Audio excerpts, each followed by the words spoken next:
Hi student, good morning. आज मैं आपको चैप्टर नंबर 6 कालिदास का प्राणी प्रेम पढ़ाने जा रही हूँ, जिसके रचयिता हैं मोहन राकेश। मोहन राकेश जी का जन्म जो है सन 1925 में हुआ था। मोहन राकेश जी का जन्म कब हुआ था? 1925 में, बराबर 1925 से। उनकी मृत्यु जो है 1972 में हुआ था। मोहन राकेश का जन्म पंजाब के अमृतसर में हुआ था। इनका जन्म कहाँ हुआ था? पंजाब के अमृतसर में।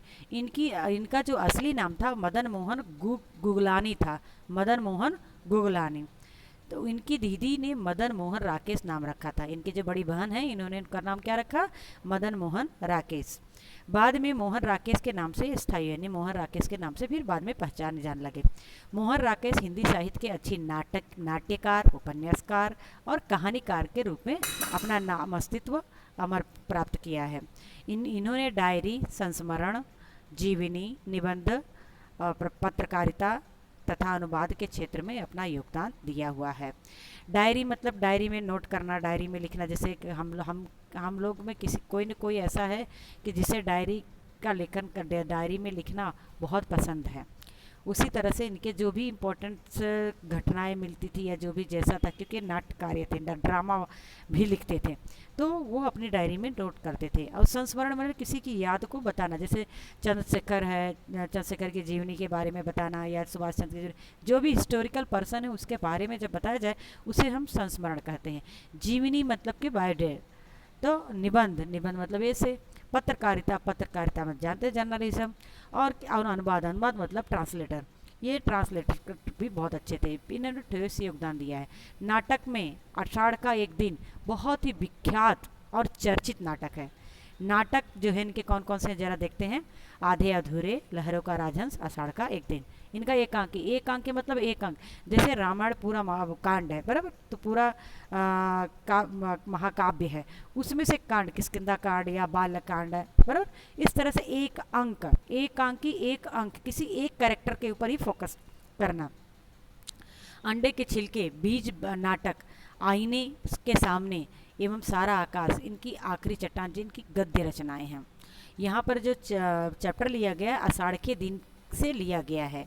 उसमें मतलब कालिदास और मल्लिका के बारे में बताया गया है कि एक हरिक शावक है, उसको बचाने के लिए ये दोनों किस तरह से करते हैं।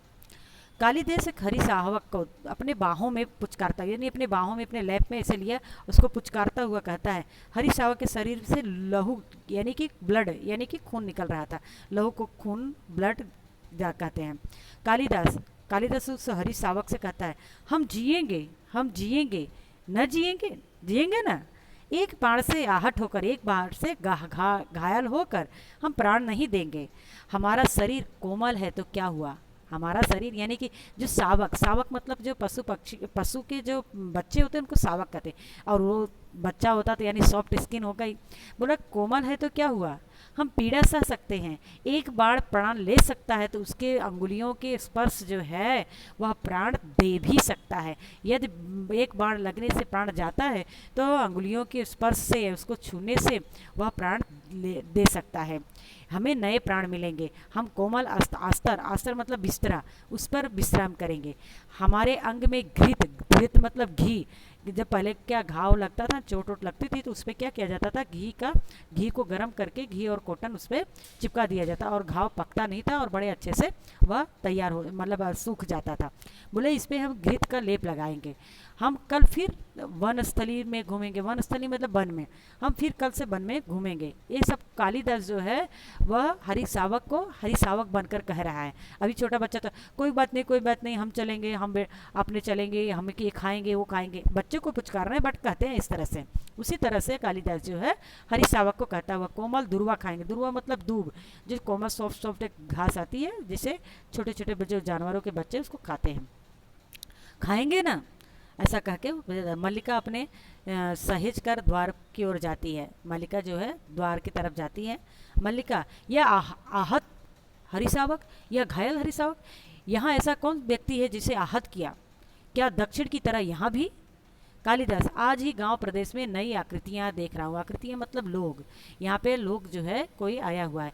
झरोके के पास यानी खिड़की के पास जाकर आसन पे बैठ जाता है और राज्य की कुछ कर्मचारी आए हैं। हरी सावक को वक्ष में सटाकर थपथपाता हुआ, ऐसे ऐसे करके उसको थपथपाता है, ऐसे ऐसे करके थपथपाना।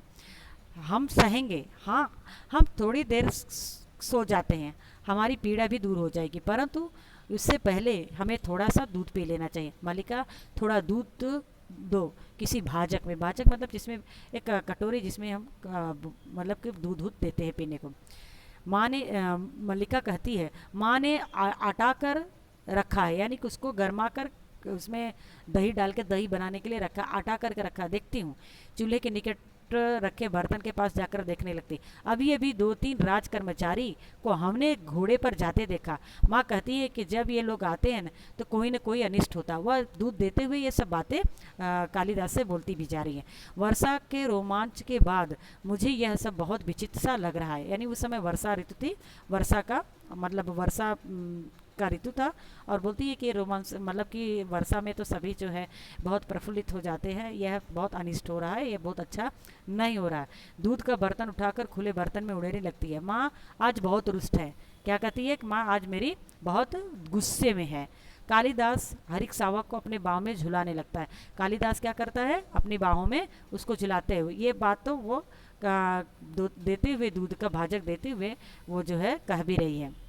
कालिदास, हम पहले से सुखी हैं, हमारी पीड़ा धीरे धीरे दूर हो रही है, हम स्वस्थ हो रहे हैं। न जाने इनके कई मतलब रूई जैसे कोमल शरीर पर उसके बाण कैसे छोड़ते बना। बोले न जाने कैसे उस पर बाण छोड़ा। वह कुचांग भरता मेरी गोद में आ गए, यानी कि सलांग लाते हुए वह मेरे गोद में आके गिर गया। मैंने कहा तुझे वहाँ ले चलूँगा जहाँ तुझे अपनी माँ जैसी आंखें मिलेगी, उससे जैसा स्नेह मिलेगा। मल्लिका की ओर देखता हुआ यह सब बात जो है वह कह रहा है। कौन? कालिदास। मल्लिका दूध लिए पास में आ जाती है। मल्लिका, सच? मल्लिका मतलब बोली कि माँ, जब बोली कि माँ बहुत रुष्ट है तो इसके बाद उसका जवाब ना देकर ये बातें बोल रहा है। मल्लिका कहती है, सच माँ आज बहुत रुष्ट है, बहुत क्रोधित है। माँ के अनुमान हो गया कि वर्षा में मैं तुम्हारे साथ थी। माँ को पता चल गया कि मैं तुम्हारे, ऐसा अनुमान वो गेस की है कि मैं तुम्हारे साथ थी, नहीं तो इस तरह भीग कर ना आती। माँ को अपवाद करना बहुत चिंता लगता है। अब फिर वह कालिदास अपने दूध को अपने हाथ में ले लेता है। दूध मुझे दो और इसे बाहों में ले लो। बोलता दूध लो और इसको अपने बाहों में लो। दूध का भाजक अपने हाथ में लेती है। मल्लिका हरिक सावक को अपने बाहों में लेकर उसका मुंह दूध के निकट ले जाती है। कालिदास भाजक को उसके और निकट कर देता है।